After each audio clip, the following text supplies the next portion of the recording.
Olá, está no ar mais um JR Entrevista. O nosso convidado de hoje está à frente do Instituto Nacional do Seguro Social, autarquia responsável por administrar os benefícios da Previdência Social.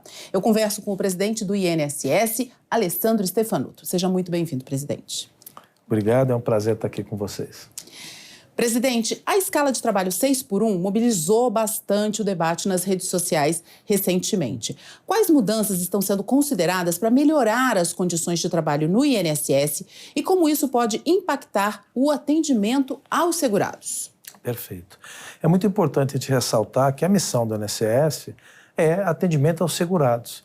Então, qualquer alteração da escala de trabalho, qualquer alteração que passe, obviamente, e altere do servidor público, tem que ser muito bem pensada. Nós não podemos nunca corrigir um problema ou dar uma situação mais vantajosa a quem quer que seja em prejuízo ao atendimento ou prejuízo aos segurados. Afinal de contas, nós temos no Brasil 40 milhões de pessoas que recebem benefícios pelo INSS e 70 milhões que estão empregadas, têm o seu negócio e pagam o INSS.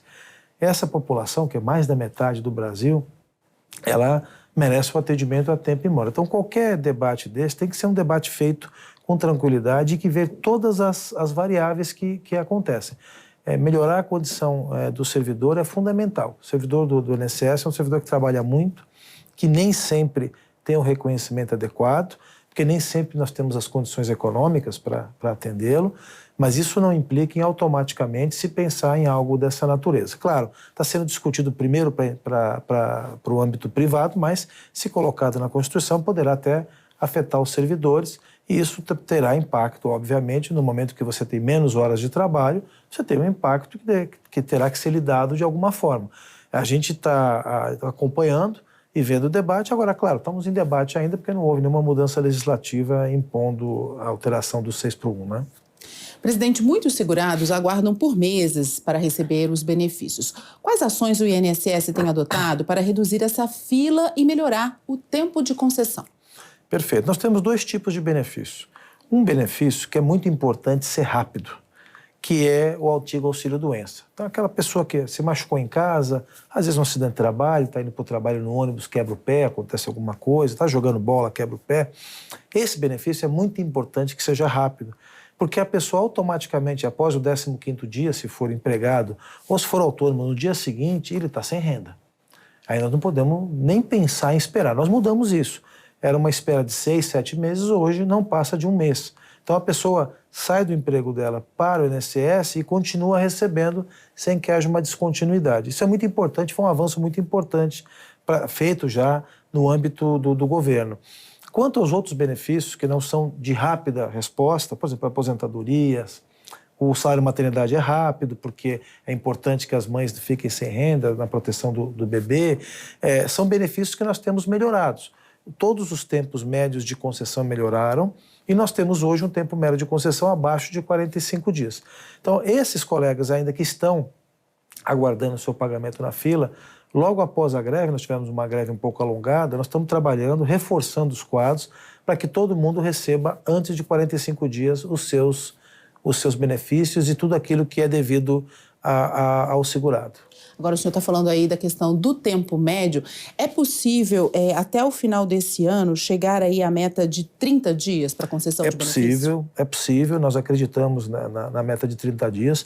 Tivemos uma greve que impactou, obviamente, porque você, quando para de atender, aumenta o tempo médio de concessão, mas já estamos retornando a níveis pós-greve e vamos trabalhar rapidamente para que em novembro e dezembro a gente chegue nos 30 dias.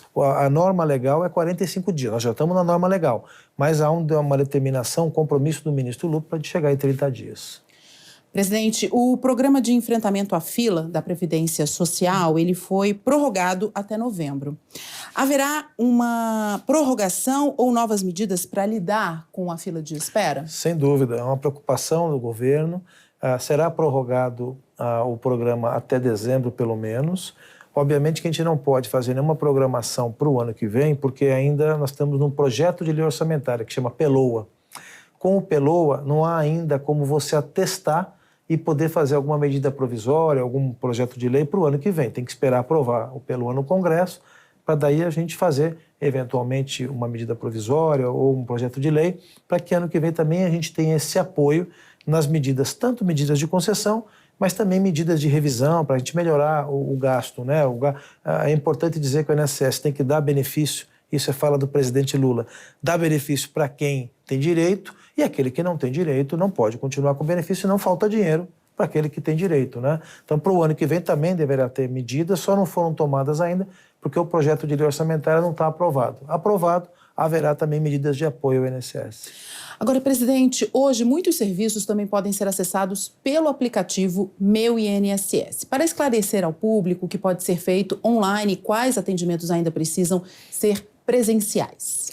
Olha, o nosso aplicativo tem 75 milhões de acessos por mês, por pessoas diferentes, inclusive. E todos os serviços estão lá. Obviamente que há serviços que você faz o agendamento por lá, mas tem que comparecer à perícia. Então, tanto o BPC Loas, para aquelas pessoas com deficiência, né? Como também o antigo auxílio-doença ou aposentadoria por invalidez, você vai usar o aplicativo para fazer o agendamento, mas você vai ter que comparecer para fazer ou o exame médico ou o exame social, no caso do BPC Loas. Então, 99% dos serviços estão lá dentro, usem o aplicativo, usem o U35, que é por telefone também, e aproveitem essa facilidade. Mas aqueles brasileiros que preferirem usar a nossa agência ou ir buscar um serviço como nos Correios, que hoje você pode fazer, por exemplo, o pedido do auxílio-doença com ateste médio nos Correios, em todas as agências dos Correios do Brasil.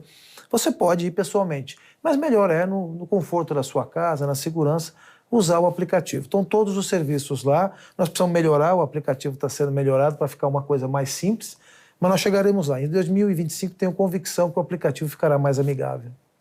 Presidente, o INSS anunciou a intenção de destinar parte das verbas arrecadadas com apostas esportivas ao Fundo de Previdência. Qual é o impacto potencial dessa medida para a sustentabilidade financeira da instituição e também para os segurados? Olha, é muito importante dizer que a Previdência Social não é uma coisa individual, não é uma coisa só daquela pessoa que pagou, não pagou, da pessoa mais simples, da pessoa um pouco mais abastada. É de todos os brasileiros. Proteger os brasileiros na velhice é manter o tecido social rígido, é não ter pessoas mais velhas na rua pedindo dinheiro nos faróis. Uma coisa que o Brasil não tem. O Brasil resolveu isso. É pouco o valor do benefício, mas sem esse valor seria muito mais difícil. Então, para nós, claramente, qualquer outro estímulo ou qualquer outro renda que possa entrar é bem-vinda, obviamente. No mundo todo se financia a Previdência com loterias, e o Brasil já faz isso. Uma parte das loterias já vem para o Fundo Geral de Previdência. O que nós temos que fazer é ver outros também fundos de apostas lotéricas, isso aí dos jogos oficiais, que possam também aumentar. E outras medidas que possam aumentar os recursos para pagamento de benefícios. Por quê? É natural que o mercado de trabalho diminua, porque menos jovens estão nascendo. Então nós vamos chegar em algum momento em aquela pirâmide, tal da pirâmide de idade, ela vai se inverter. Como é que a gente arruma isso para não ter que pegar e destruir nosso modelo? Primeiro, melhorar a capacidade dos brasileiros, ou seja, a produtividade brasileira ela não é alta, comparando com países do primeiro mundo. Como é que os alemães resolveram, em parte, o problema da Previdência? Produtividade. Uma pessoa ganha muito mais do que 4, 5 de baixa produtividade. Então, o que ele paga de Previdência consegue pagar mais pessoas. O Brasil tem vários caminhos para tomar para melhorar a performance da Previdência antes de se pensar até em você fazer algum tipo de reforma mais profunda.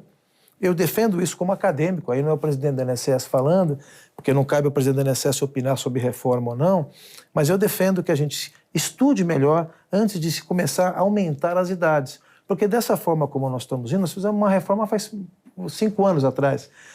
Daqui a pouco as pessoas vão se aposentar com 80 anos, 85 anos. Talvez num país de primeiro mundo, no Japão, isso seja possível.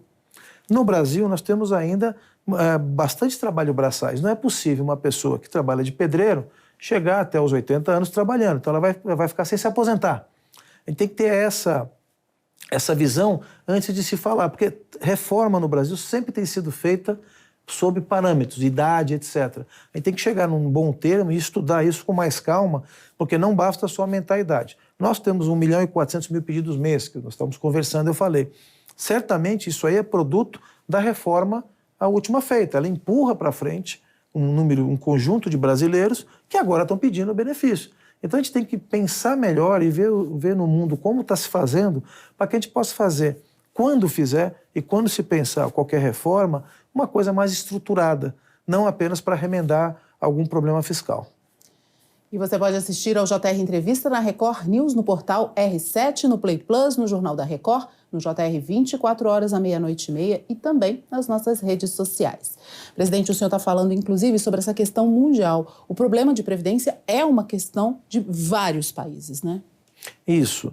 Quando a gente pega os países europeus, que parecem os países mais ocidentais, que de alguma forma tem mais semelhança com o nosso, e tem sistemas de todos, os árabes têm um sistema muito próprio, tem sistemas que têm a tradição, como o Japão, que os filhos até ajudam a cuidar dos pais, e você acaba tendo mais pilares para pagamento de benefício.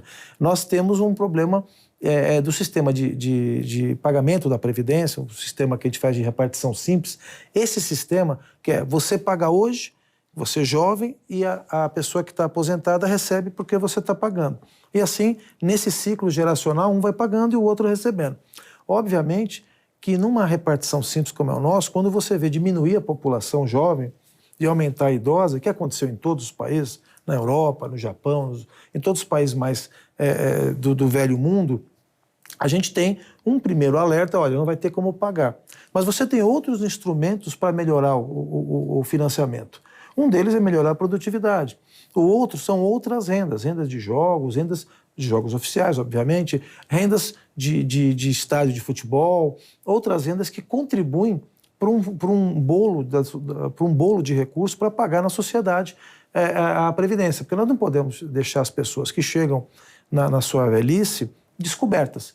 E isso é importante, verificar também novas fórmulas de financiamento. Não adianta nós só aumentarmos a idade. Vai chegar no momento que a idade legal ela é muito maior do que a idade biológica para aposentar. Então as pessoas chegam aqui e não têm mais condição de trabalhar, mas para chegar na aposentadoria tem que vir até aqui.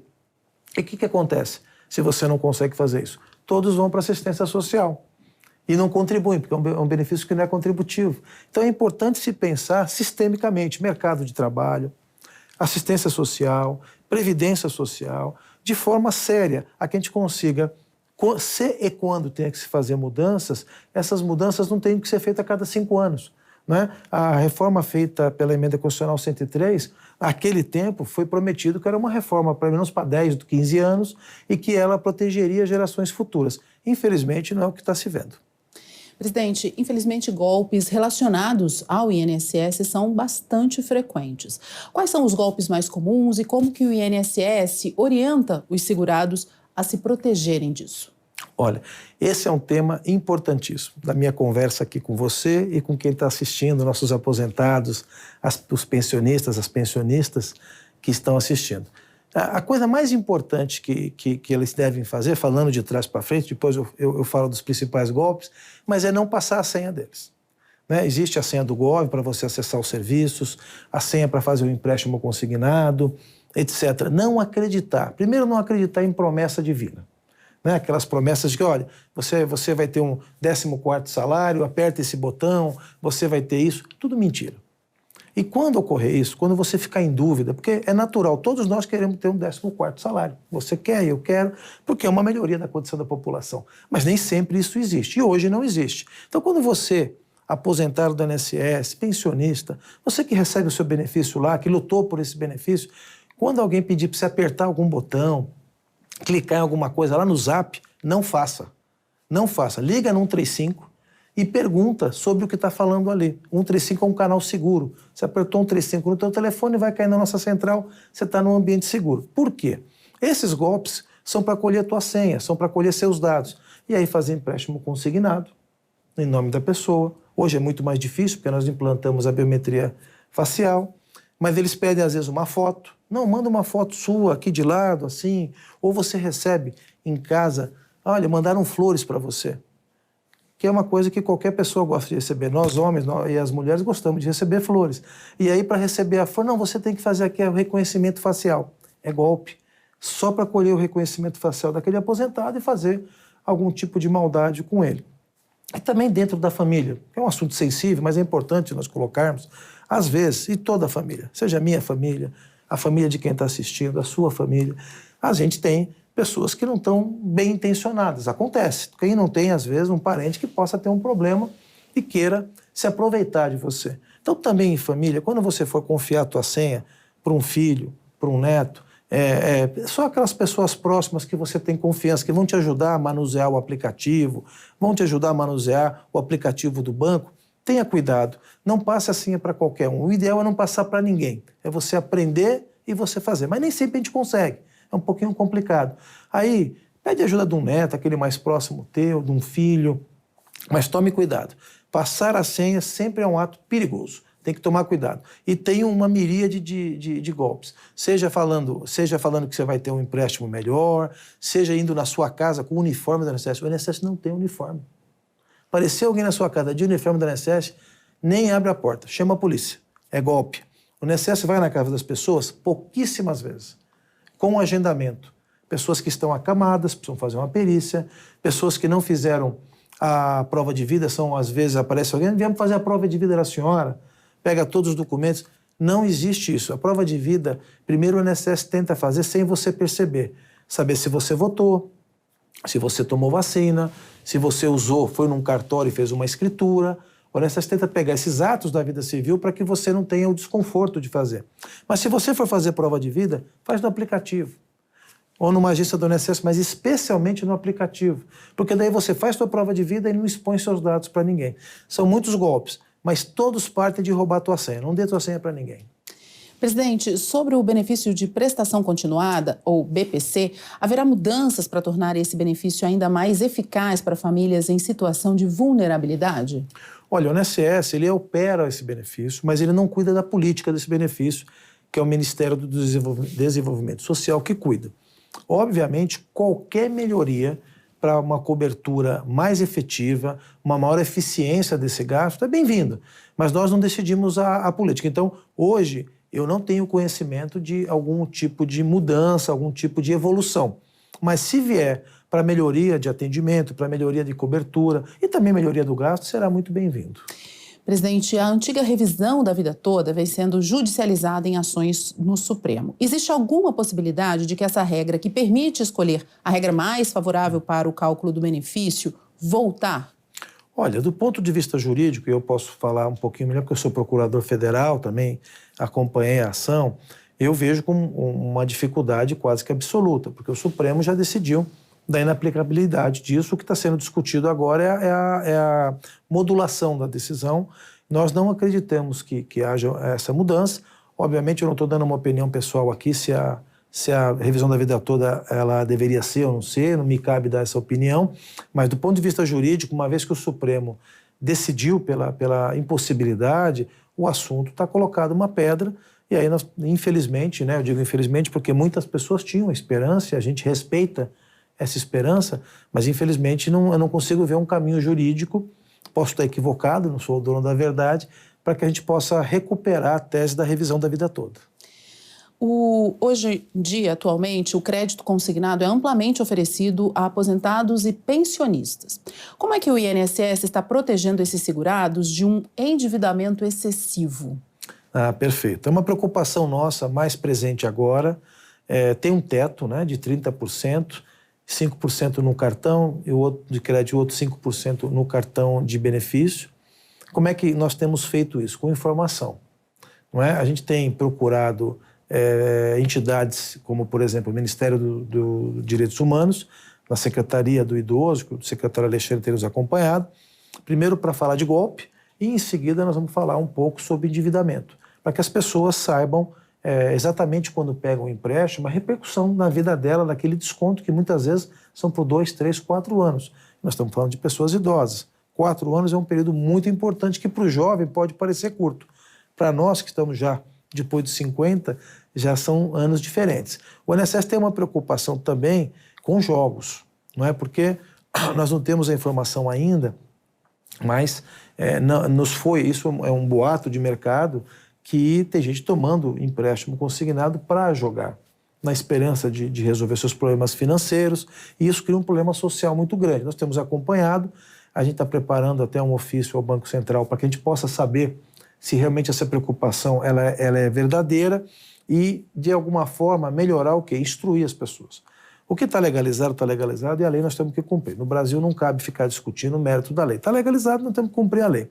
Mas nós podemos dar informação. A informação empodera o aposentado, empodera o pensionista, dizendo, olha, o que acontece com quem usa isso de forma desregulada é esse tipo de consequência. Então, para 2025, nós temos a comunicação social e o programa de educação previdenciária vai se focar exatamente nessas duas preocupações, endividamento e jogos, para que as pessoas possam não ter comprometido a sua subsistência. Não é? Cada um pode fazer um pouco com o dinheiro que quer, pode jogar, tem quem goste, tem quem não goste. O que tem colocado no país está legalizado, nós temos que respeitar. Se vai haver aperfeiçoamentos ou não, é numa outra esfera, não cabe ao presidente da INSS opinar sobre isso, mas a gente pode passar informação. As pessoas estão mais frequentando nossos aplicativos, as pessoas estão acreditando mais no INSS e nós não queremos ter uma relação só de pagar benefício. Nós queremos, de alguma forma, poder oferecer, como está sendo ofertado agora pelo governo, passagens, né, de trechos por trecho por R$200, que é o Voa Brasil. É muito importante, as pessoas podem acessar, nunca voaram de avião, nunca puderam visitar a família sem pegar um ônibus e ficar 3 dias.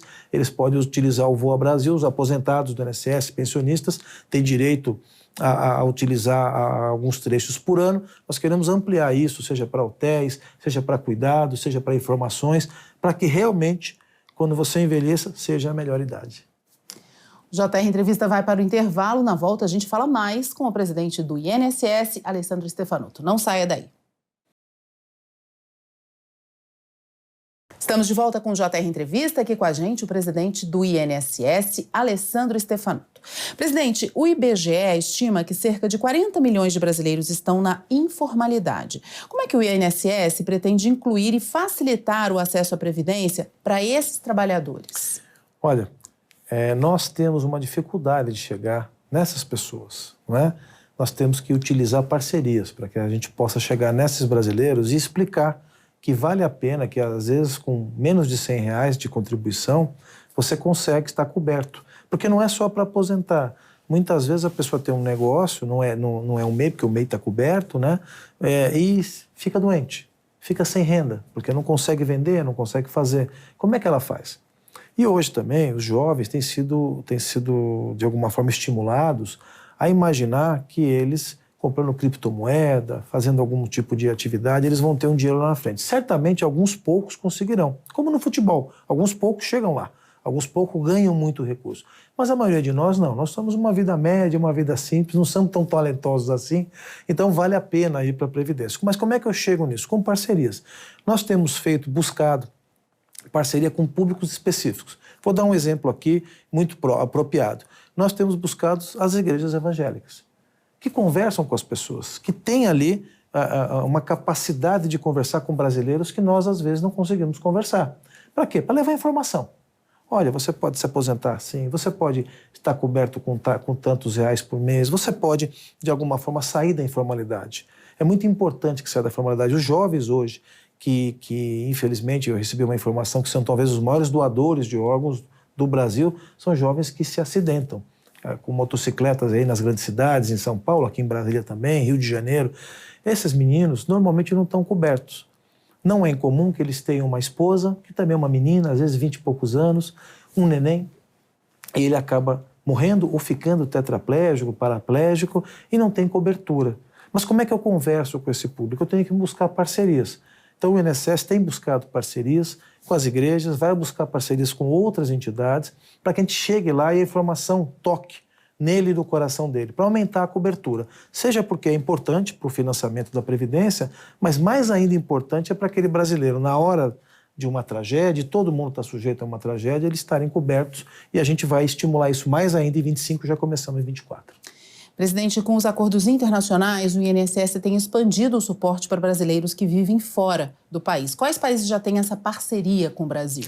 Nós temos vários e já alguns antigos. Temos com a Itália, temos com Portugal, temos com a Espanha, temos com o Japão.